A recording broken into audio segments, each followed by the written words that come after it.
Hello, I'm Howard Phillips Lovecraft, and this is the festival. Efficiut demones ut quae non sunt, sic tamen quasi sint, conspicienda bominibus exhibiant. Lactantius. I was far from home, and the spell of the eastern sea was upon me. In the twilight I heard it pounding on the rocks, and I knew it lay just over the hill where the twisting willows writhed against the clearing sky and the first stars of evening. And because my fathers had called me to the old town beyond, I pushed on through the shallow, new-fallen snow, along the road that soared lonely up to where Aldebaran twinkled among the trees, on toward the very ancient town I had never seen, but often dreamt of.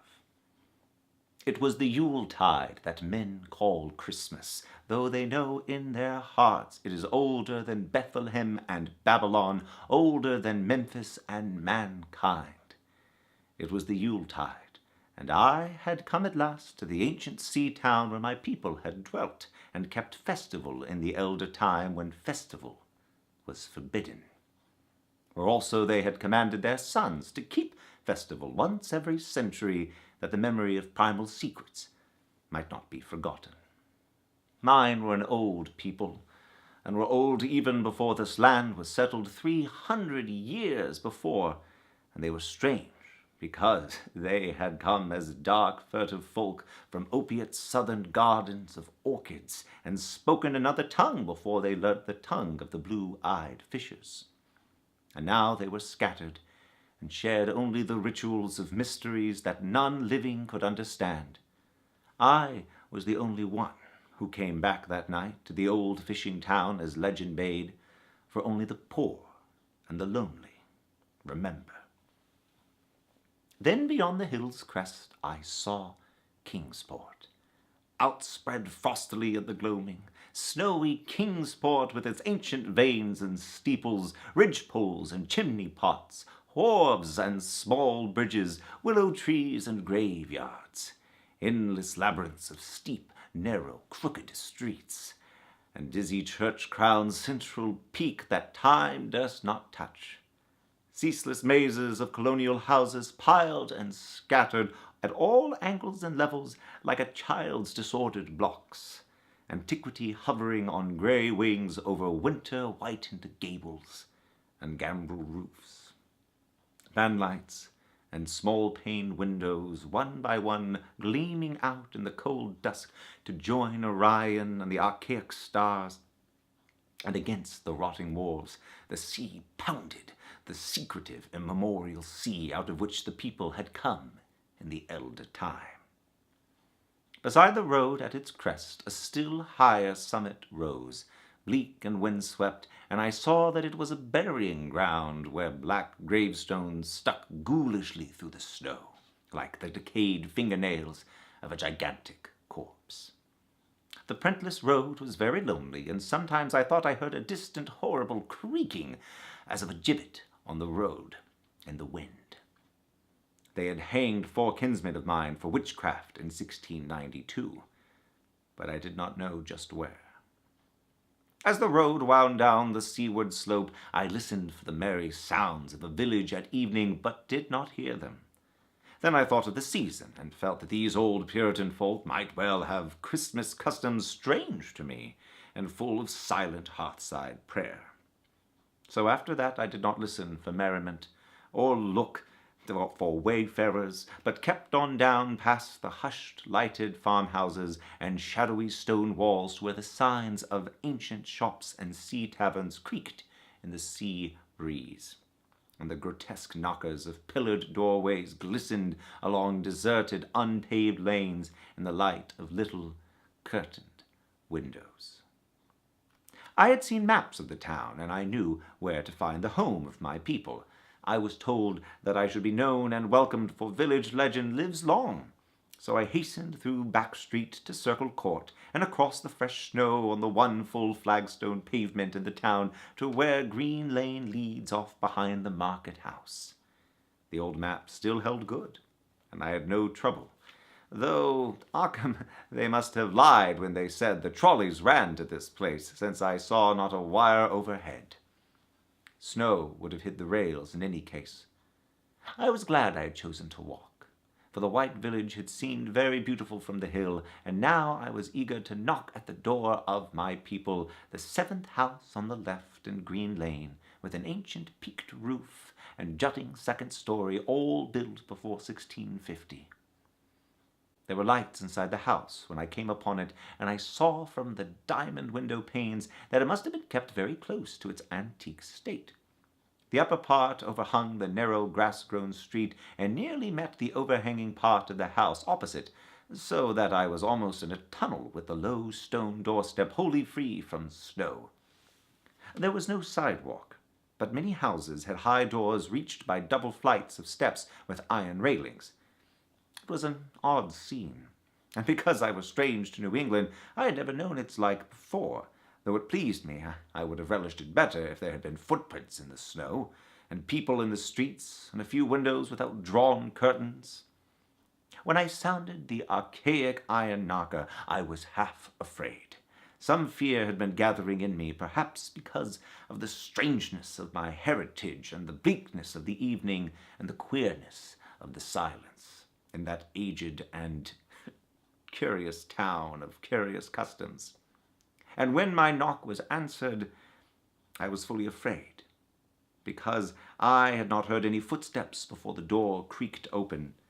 But I was not afraid long, for the gown-slippered old man in the doorway had a bland face that reassured me, and though he made signs that he was dumb, he wrote a quaint and ancient welcome with the stylus and wax tablet he carried. He beckoned me into a low, candle-lit room with massive exposed rafters and dark, stiff, sparse furniture of the 17th century. The past was vivid there, for not an attribute was missing. There was a cavernous fireplace, and a spinning wheel at which a bent old woman in loose wrapper and deep poke bonnet sat with her back toward me, silently spinning despite the festive season. An indefinite dampness seemed upon the place, and I marveled that no fire should be blazing. The high-backed, settled face, the row of curtained windows at the left, and seemed to be occupied, though I was not sure. I did not like everything about what I saw, and felt again the fear I had had.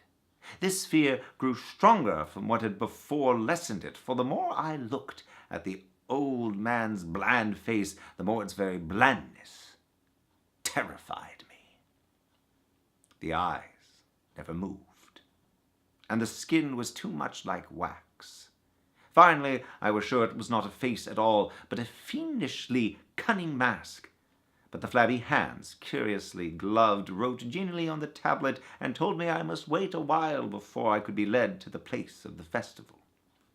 Pointing to a chair, table, and a pile of books, the old man now left the room, and when I sat down to read, I saw that the books were hoary and mouldy, and that they included old Morster's wild marvels of science, the terrible Seducimus Triumphatus of Joseph Glanville, published in 1681, the shocking De Monolatria of Remigius, printed in 1595 at Lyon, and worst of all, the unmentionable Necronomicon of the mad Arab Abdul al-Hazred, and Olaus Wormius's forbidden Latin translation, a book which I had never seen, but of which I had heard monstrous things whispered. No one spoke to me, but I could hear the creaking of signs and the wind outside, and the whir of the wheel as the bonneted old woman continued her silent spinning. I thought the room and the books and the people very morbid and disquieting. But because an old tradition of my father's had summoned me to strange feastings, I resolved to expect queer things. So I tried to read, and soon became tremblingly absorbed by something I found in that accursed Necronomicon. A thought and a legend too hideous for sanity or consciousness, but I disliked it when I fancied I heard the closing of one of the windows that the settle faced, as if it had been stealthily opened. It had seemed to follow a whirring that was not of the old woman's spinning wheel. This was not much, though, for the old woman was spinning very hard, and the aged clock had been striking. After that, I lost the feeling that there were persons on the settle, and was reading intently and shudderingly when the old man came back, booted and dressed in a loose antique costume, and sat down on that very bench so that I could not see him. It was certainly nervous waiting, and the blasphemous book in my hands made it doubly so. When 11 struck, however, the old man stood up, glided to a massive carved chest in a corner, and got 2 hooded cloaks, one of which he donned, and the other of which he draped round the old woman, who was ceasing her monotonous spinning. Then they both started for the outer door, the woman lamely creeping, and the old man, after picking up the very book I had been reading, beckoning me, as he drew his hood over that unmoving face or mask. We went out into the moonless and tortuous network of that incredibly ancient town, went out as the lights in the curtained windows disappeared one by one, and the dog-star leered at the throng of cowled, cloaked figures that poured silently from every doorway and formed monstrous processions up this street and that, past the creaking signs and antediluvian gables, the thatched roofs and diamond-paned windows, threading precipitous lanes where decaying houses overlapped and crumbled together, gliding across open courts and churchyards where the bobbling lantern made eldritch drunken constellations. Amid these hushed throngs I followed, my voiceless guides, jostled by elbows that seemed preternaturally soft, and pressed by chests and stomachs that seemed abnormally pulpy, but seeing never a face and hearing never a word. Up, up, up the eerie columns slithered, and I saw that all the travelers were converging as they flowed near a sort of focus of crazy alleys at the top of a high hill in the center of the town, where perched a great white church. I had seen it from the road's crest when I looked at Kingsport in the new dusk, and it had made me shiver because Aldebaran had seemed to balance itself a moment on the ghostly spire. There was an open space around the church, partly a churchyard with spectral shafts, and partly a half-paved square swept nearly bare of snow by the wind, and lined with unwholesomely archaic houses having peaked roofs and overhanging gables. Death fires danced over the tombs, revealing gruesome vistas, though queerly failing to cast any shadows. Past the churchyard, where there were no houses, I could see over the hill's summit and watch the glimmer of stars on the harbor, though the town was invisible in the dark. Only once in a while a lantern bobbed horribly through serpentine alleys on its way to overtake the throng that was now slipping speechlessly into the church. I waited till the crowd had oozed into the black doorway. The old man was pulling at my sleeve, but I was determined to be the last. Crossing the threshold into the swarming temple of unknown darkness, I turned once to look at the outside world as the churchyard phosphorescence cast a sickly glow on the hilltop pavement. And as I did so, I shuddered.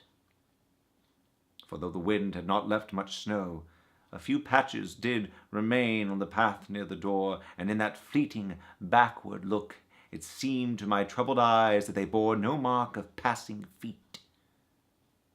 Not even mine. The church was scarce lighted by all the lanterns that had entered it, for most of the throng had already vanished. They had streamed up the aisle between the high pews to the trapdoor of the vaults which yawned loathsomely open just before the pulpit, and were now squirming noiselessly in. I followed dumbly down the foot-worn steps and into the dark, suffocating crypt. The tale of that sinuous line of night marchers seemed very horrible, and as I saw them wriggling into a venerable tomb, they seemed more horrible still. Then I noticed that the tomb's floor had an aperture down which the throng was sliding, and in a moment we were all descending an ominous staircase of rough hewn stone, a narrow spiral staircase, damp and peculiarly odorous, that wound endlessly down into the bowels of the hill, past monotonous walls of dripping stone blocks and crumbling mortar. It was a silent, shocking descent, and I observed after a horrible interval that the walls and steps were changing in nature, as if chiseled out of the solid rock. What mainly troubled me was that the myriad footfalls made no sound and set up no echoes. After more aeons of descent, I saw some side passages or burrows leading from unknown recesses of blackness to this shaft of nighted mystery. Soon they became excessively numerous, like impious catacombs of nameless menace, and their pungent odor of decay grew quite unbearable. I knew we must have passed down through the mountain and beneath the earth of Kingsport itself, and I shivered that a town should be so aged and maggoty with subterraneous evil. Then I saw the lurid shimmering of pale light, and heard the insidious lapping of sunless waters. Again I shivered, for I did not like the things that the night had brought, and wished bitterly that no forefather had summoned me to this primal rite. As the steps and the passage grew broader, I heard another sound, the thin, whining mockery of a feeble flute, and suddenly there spread out before me the boundless vista of an inner world. A vast fungus shore lit by a belching column of sick greenish flame, and washed by a wide oily river that flowed from abysses frightful and unsuspected to join the blackest gulfs of immemorial ocean. Fainting and gasping, I looked at that unhallowed Erebus of tightened toadstools, leprous fire and slimy water, and saw the cloaked throngs forming a semicircle around the blazing pillar. It was the Yule rite, older than man and fated to survive him, the primal rite of the solstice and of spring's promise beyond the snows, the rite of fire and evergreen, light and music. And in that Stygian grotto I saw them do the rite, and adore the sick pillar of flame, and throw into the water handfuls gouged out of the viscous vegetation which glittered green in the chlorotic glare. I saw this, and I saw something amorphously squatted far away from the light, piping noisomely on a flute. And as the thing piped, I thought I heard noxious, muffled flutterings in the fetid darkness where I could not see. But what frightened me most was that flaming column, spouting volcanically from depths profound and inconceivable, casting no shadows as healthy flames should, and coating the nitrous stone with a nasty, venomous verdigris. For in all that seething combustion no warmth lay, but only the clamminess of death and corruption. The man who had brought me now squirmed to a point directly beside the hideous flame, and made stiff ceremonial motions to the semicircle he faced. At certain stages of the ritual they did groveling obeisance, especially when he held above his head that abhorrent Necronomicon he had taken with him, and I shared all the obeisances because I had been summoned to this festival by the writings of my forefathers. Then the old man made a signal to the half-seen flute player in the darkness, which player thereupon changed its feeble drone to a scarce louder drone in another key, precipitating as it did so a horror unthinkable and unexpected. At this horror I sank nearly to the lichened earth, transfixed with a dread not of this or any world, but only of the mad spaces between the stars. Out of the unimaginable blackness, beyond the gangrenous glare of that cold flame, out of the Tartarian leagues through which that oily river rolled uncannily, unheard and unsuspected, there flopped rhythmically a horde of tame, trained, hybrid winged things that no sound eye could ever wholly grasp, or sound brain ever wholly remember. They were not altogether crows, nor moles, nor buzzards, nor ants, nor vampire bats, nor decomposed human beings, but something I cannot and must not recall. They flopped limply along, half with their webbed feet and half with their membranous wings, and as they reached the throng of celebrants, the cowled figures seized and mounted them and rode off one by one along the reaches of that unlighted river into pits and galleries of panic where poison springs feed frightful and undiscoverable cataracts. The old spinning woman had gone with the throng, and the old man remained only because I had refused when he motioned me to seize an animal and ride like the rest. I saw, when I staggered to my feet, that the amorphous flute player had rolled out of sight, but that two of the beasts were patiently standing by. As I hung back, the old man produced his stylus and tablet and wrote that he was the true deputy of my fathers who had founded the Yule worship in this ancient place, that it had been decreed I should come back, and that the most sacred mysteries were yet to be performed. He wrote this in a very ancient hand, and when I still hesitated, he pulled from his loose robe a seal ring and a watch, both with my family arms, to prove that he was what he said. But it was a hideous proof, because I knew from old papers that that watch had been buried with my great-great-great-grandfather in 1698. Presently the old man drew back his hood and pointed to the family resemblance in his face, but I only shuddered, because I was sure that the face was merely a devilish mask. The flopping animals were now scratching restlessly at the lichens, and I saw that the old man was nearly as restless himself. When one of the things began to waddle and edge away, he turned quickly to stop it, so that the suddenness of his motion dislodged the waxen mask from what should have been his head. And then, because that nightmare's position barred me from the stone staircase down which we had come, I flung myself into the oily underground river that bubbled somewhere to the caves of the sea, flung myself into that putrescent juice of the earth's inner horrors before the madness of my screams could bring down upon me all the charnel legions these pest gulfs might conceal.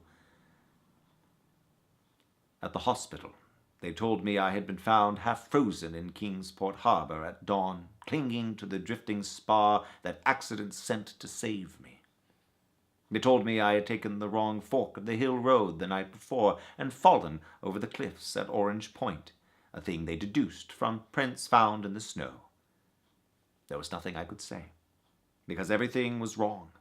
Everything was wrong with the broad windows showing a sea of roofs in which only about 1 in 5 was ancient, and the sound of trolleys and motors in the streets below. They insisted that this was Kingsport, and I could not deny it. When I went delirious at hearing that the hospital stood near the old churchyard on Central Hill, they sent me to St. Mary's Hospital in Arkham, where I could have better care.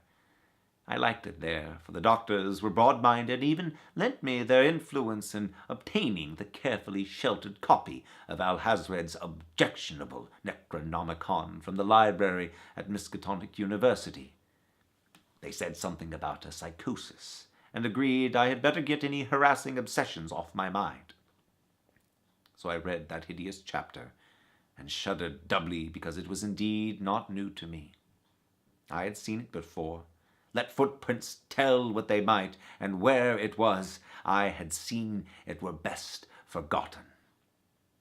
There was no one at waking hours who could remind me of it, but my dreams are filled with terrors, because of phrases I dare not quote. I dare quote only one paragraph, but into such English as I can make from the awkward low Latin. "The nethermost caverns," wrote the mad Arab, "are not for the fathoming of eyes that see, for their marvels are strange and terrific. Curse the ground where dead thoughts live new and oddly bodied, and evil the mind that is held by no head. Wisely did Ibn Shakabo say that happy is the tomb where no wizard hath lain, and happy the town at night whose wizards are all ashes. For it is of old rumour that the soul of the devil-bought hastes not from his charnel clay, but fats and instructs the very worm that gnaws, till out of corruption horrid life springs, and the dull scavengers of earth wax crafty to vex it, and swell monstrous to plague it. Great holes secretly are digged where earth's pores ought to suffice, and things have learnt to walk that ought to crawl.